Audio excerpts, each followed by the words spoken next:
Hello all, welcome to PharmaNandan. You are watching the module of pharmacotherapy of central nervous system and its disorders. The topic is antidepressants and anxiolytics. This is topic number 1 and this video is the last part of topic number 1. Okay, let us dive into the topic. So we discussed in the earlier videos tricyclic antidepressants, the first generation antidepressants and second generation antidepressants. This is the last video regarding atypical antidepressants. What are the atypical antidepressants?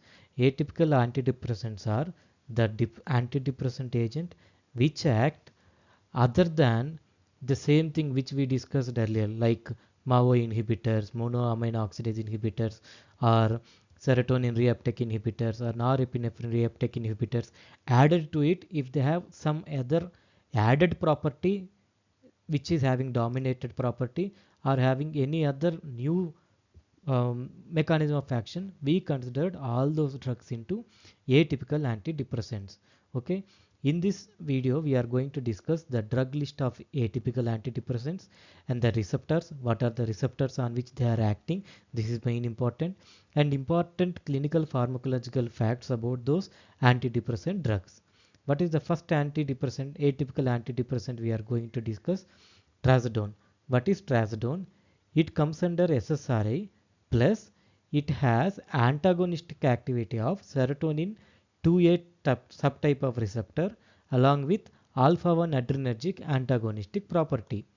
And the other group which is similar to this trazodone is nefazodone. The difference is nefazodone has SNRA property, selective serotonin and norepinephrine reuptake inhibitor, plus serotonin type 2 receptor antagonist property and alpha 1 adrenergic receptor antagonist property. The other group of drugs are mirtazapine and mianserin. What is the thing which we should remember about these two drugs, mirtazapine and mianserin?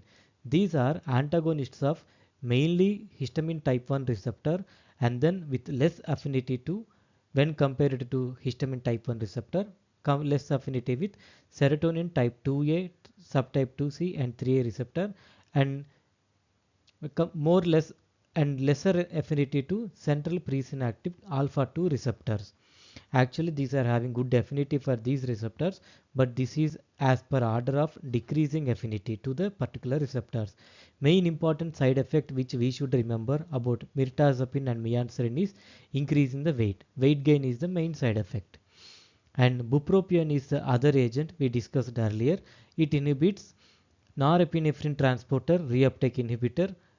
Okay, it inhibits dopamine reuptake transporter also. That's why there will be increasing in the neurotransmission of norepinephrine and increase in the transmission of dopamine in the synaptic cleft. And there are two other agents, buspirone and bupropion. Both are buspirone and gepirone. Both are having similar properties. What are those? Buspirone has selective serotonin 1A subtype receptor agonist activity. It is used in the treatment of smoking cessation and chronic depression. And what is the other agent which is similar to buspirone? Gepirone. Gepirone is also having same selectively serotonin 1A agonist. They share same clinical indication. Okay, buspirone and gepirone. Second clinical indication for both the agents is prevention of seasonal depressive disorder. Here prevention and here treatment of resistant depression, that is chronic depression. And the third use is these agents can be used in ADHD, attention deficit hyperactivity disorder, for symptom improvement. And off-label indication, there is one indication which is used off-label, neuropathic pain in peripheral neuropathy, which we see in diabetes patients. Most common side effect which we should remember is anxiety, irritability and insomnia. The other atypical antidepressant is ketamine and S-ketamine nasal spray. Both share same mechanism of action. Both of them are non-competitive NMDA receptor antagonist, thereby increasing the release of glutamic acid. Off-labelly, this ketamine is used for antidepressant action because it has rapid onset of action and long-lasting effect. And the beautiful point is it has a decreased rates of suicidality. And esketamine esketamine nasal spray is US FDA approved for the treatment of resistant depression, whereas ketamine is not US FDA approved for depression. Esketamine nasal spray is approved by US FDA. This is off-label use for ketamine. This is US FDA approved use for depression. And what is the main important fact, clinical point which we should remember about ketamine? Ketamine and esketamine both increases blood pressure. Okay, they increase blood pressure, and particularly for esketamine nasal spray, it has a property of it impairs memory and it impairs concentration. Cognition levels are decreased further. And zuranolone and one more agent, brexanolone, both of them are used for postpartum depression. The mechanism of action is both of them act on GABA A receptor to increase chlorine ion current. And anxiolytic drugs are there which share common clinical picture with the depression patient, and share some of the drugs are shared commonly between anxiolytic drugs and antidepressant drugs. In this slide we are going to discuss only the specific properties for anxiolytic drugs. What is the mainstay therapy for anxiety? Primary treatment of anxiety related disorders include selective serotonin reuptake inhibitors, serotonin norepinephrine reuptake inhibitors, benzodiazepines, buspirone and beta blockers. All of them are used always? No, depending upon the condition we choose the drug. What are those?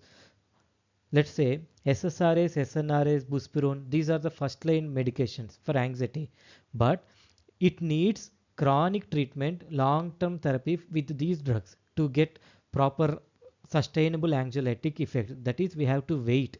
So these drugs cannot be used in acute conditions, in emergency. What are the drugs which we can use in acute condition? When there is any need of immediate anxiolytic effect, clinically when it is indicated, benzodiazepines stood as first agent for acute anxiety relief. And the problem with these benzodiazepines is they have potential for habituation, dependence and abuse behavior in the patient if they use for longer duration. And what is the role of buspirone? Buspirone is primarily effective in the treatment of generalized anxiety disorder, but not for any other anxiety disorders. And what is the beta blockers which we use for anxiety? Propranolol and nadolol, which we use not in a routine manner. Occasionally we use them for performance anxiety, such as public fear speaking if they have any meeting. Okay. And fluoxamine is a drug which is applied only for obsessive compulsive disorder. Thank you for watching, and these are my channels. That is, this channel is for WhatsApp channel, and this QR code is for Telegram channel. This QR code is for Arate channel, and you are watching this video on YouTube. And if you like this video, hit the like button, and if you have any particular topic of interest to be discussed in the further videos, feel free to put in the comment section. We can discuss in later in the upcoming videos. And don't forget to subscribe to this channel and click on the bell icon and share this video to your friends and peers. Thank you for watching. See you soon in the next video. Thank you again.